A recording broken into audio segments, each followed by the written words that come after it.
दोस्तों नमस्कार। यूरोपियन संगठन का एक ऐसा महत्वपूर्ण और शक्तिशाली देश जिसे चीन के करीबी साथियों में से एक माना जाता है। यह देश यूरोपियन यूनियन में तो है ही, इसके साथ साथ यह नाटो का भी सदस्य है। यहाँ तक कि दुनिया के सबसे ताकतवर संगठनों में से एक G7 का भी सदस्य देश है। अमेरिका के इतने करीबी होने के बाद भी यह देश चीन का खास मित्र है। वह उसके बेल्ट एंड रोड प्रोग्राम से जुड़ने वाले बड़े देशों में से एक देश भी है। इसके अलावा यूरोपियन संगठन में सबसे बड़ा देश है जो पाकिस्तान को हथियार सप्लाई करता है। यानी इस देश को हम चीन और पाकिस्तान का मजबूत साथी भी कह सकते हैं। इस भूमिका को ज्यादा लंबा न करते हुए आपको उस देश के बारे में बताते हैं और शुरू करते हैं आज की पोस्ट। यहाँ हम बात कर रहे हैं यूरोप के सबसे महत्वपूर्ण देश इटली की। आज हम इसकी बात इसलिए कर रहे हैं क्योंकि यह अब पहुंचा भारत की शरण में। यह भारत के साथ ट्रेड डील करना चाहता है। इसके साथ साथ डिफेंस डील की बात भी इटली कर रहा है। भारत के साथ अरबों डॉलर का व्यापार करना चाहता है और इसके लिए यह इतने सीरियस है कि G20 समिट की व्यवस्था में भारत की व्यवस्था होने के बाद भी इटली की प्रधानमंत्री जॉर्जिया मेलोनी भारत आई हैं और भारत के प्रधानमंत्री नरेंद्र मोदी के साथ एक महत्वपूर्ण बैठक की है।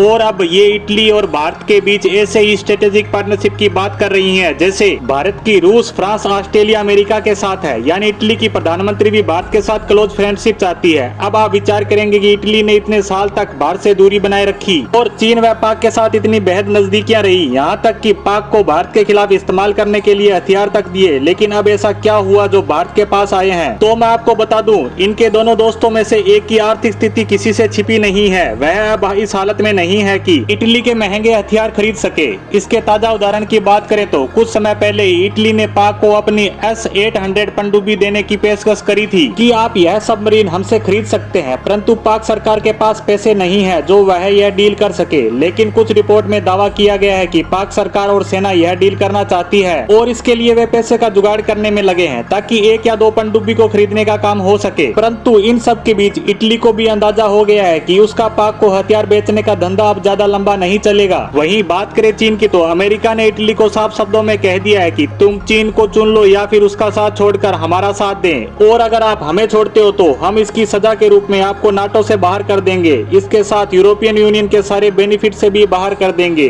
G7 से भी बाहर कर दिया जाएगा। इतना ही नहीं, इसके साथ साथ आपकी अर्थव्यवस्था भी तबाह कर दी जाएगी। अब इसी की वजह से इटली को चीन का साथ छोड़ना पड़ रहा है। इसके अलावा अभी तक इटली में लेफ्ट पार्टी की सरकारें रही है, इसीलिए वे चीन का साथ दे रहे थे। साथ ही इसी वजह से पाक का साथ भी दिया जा रहा था। इसके अलावा भारत के लिए इनकी सोच भी सही नहीं थी। परंतु कुछ ही समय पहले इटली में चुनाव हुए और जॉर्जिया मेलोनी जो कंजर्वेटिव पार्टी से हैं, उनकी जीत हुई। उन्होंने अपने चुनाव प्रचार में ही कहा था कि भारत बड़ी आर्थिक पावर है और आने वाले कुछ वर्षों में यह बड़ी सुपर पावर बन जाएगा। इसीलिए हमें उनके साथ रिश्तों को सुधारना चाहिए, न कि पाक जैसे कंगाल देश से। इसके साथ साथ इन्होंने पाक को इस्लामिक टेररिज्म का केंद्र भी बताया था। इससे आपको अंदाजा लग गया होगा कि यह पाकिस्तान की कितनी बड़ी विरोधी है। इसीलिए ये प्रधानमंत्री बनने के कुछ ही महीनों बाद भारत आई है। वहीं भारत ने भी अब साफ कह दिया है कि अगर आपको हमारी फ्रेंड लिस्ट में आना है तो आपको पाकिस्तान के साथ हथियारों की सभी डील रोकनी होगी, और जो S-800 पनडुब्बी आप उन्हें ऑफर कर रहे थे वह तो बिल्कुल भी नहीं दे सकते।